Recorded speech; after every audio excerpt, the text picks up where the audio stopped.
Bismillahirrahmanirrahim. Assalamualaikum warahmatullahi wabarakatuh. Alhamdulillahirabbil alamin wa bihi nasta'inu ala umuri dunya wadin wassalatu wassalamu ala asrofil anbiya'i wal mursalin wa ala alihi washabihi ajmain. Amma ba'du.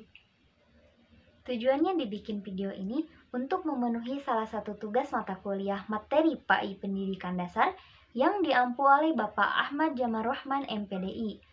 Di sini saya akan sedikit memaparkan tentang kisah Nabi Muhammad SAW. Baik, anak-anak, di sini Ibu akan menceritakan tentang kisah teladan Nabi Muhammad SAW. Nah, sebelumnya kita harus mengetahui dulu peristiwa sejarah sebelum kelahiran Nabi Muhammad.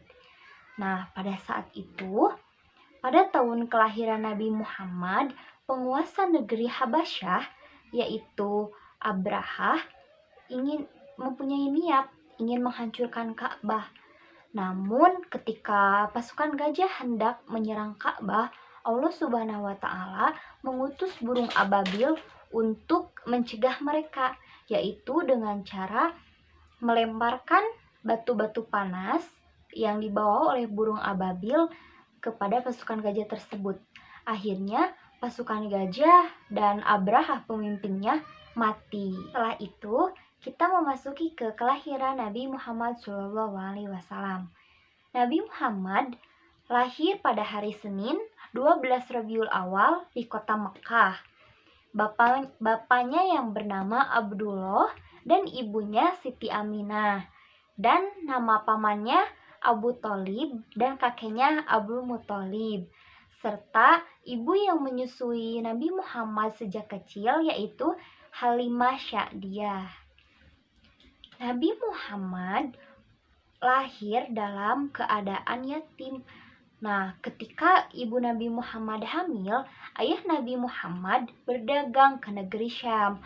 Nah, di dalam perjalanan pulang, ayah Nabi Muhammad sakit dan akhirnya wafat di kota Yastrib. Nah, setelah itu Nabi Muhammad tidak disusui oleh ibunya. Sesuai adab yang ada, akhirnya Nabi Muhammad disusui oleh Halimah Sa'diyah hingga usia 2 tahun, tetapi diasuhnya hingga usia 4 tahun. Nah, setelah usia 4 tahun, lalu Nabi Muhammad diserahkan kembali kepada ibunya. Pada usia 6 tahun, Nabi Muhammad diajak ibunya untuk berziarah ke makam ayahnya di Yastrib.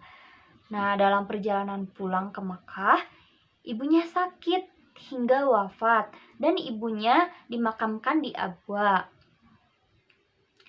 Nah, sepeninggal ibunya, Nabi Muhammad diasuh oleh kakeknya yang bernama Abu Muthalib. Ketika umur Nabi Muhammad hampir 8 tahun, kakeknya wafat. Kemudian Nabi Muhammad diasuh oleh pamannya, yaitu Abu Thalib.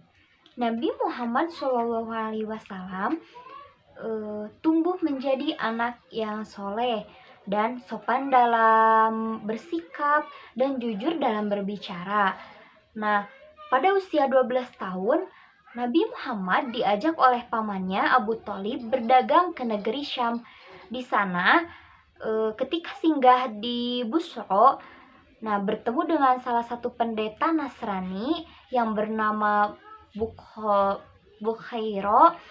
Dia berpesan kepada pamannya Abu Thalib agar berhati-hati menjaga Nabi Muhammad, karena menurut pendeta Nasrani tersebut, dalam diri Nabi Muhammad itu terdapat tanda-tanda kenabian.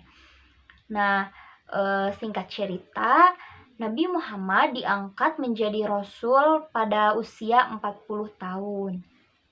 Nah, kisah teladan yang bisa kita ambil yang pertama, Nabi Muhammad SAW itu bersifat sidik yang artinya jujur, dan al-hilmu yang artinya penyantun, dan tawadu yang artinya rendah hati. Karena kejujuran Nabi Muhammad diberi gelar Al-Amin yang artinya orang yang terpercaya. Mungkin sekian yang dapat saya sampaikan. Mohon maaf bila banyak kesalahan. Wallahu muwaffiq ila aqwamit thoriq. Wassalamualaikum warahmatullahi wabarakatuh.